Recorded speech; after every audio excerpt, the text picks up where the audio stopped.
আলাইকুম বাবলু, তুমি কেমন আছো? সানি ভাই ভালো আছেন? সাইফুল বন্ধু আসসালামু আলাইকুম। ভালো আছো না? আলহামদুলিল্লাহ, মাশাআল্লাহ মাশাআল্লাহ মাশাআল্লাহ। মাংস ভুনা,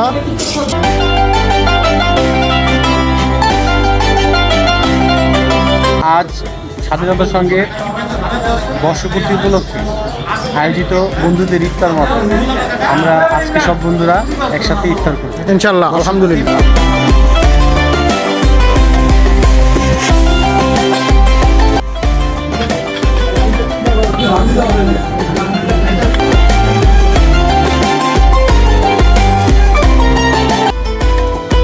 কষা ভুনা মাংস।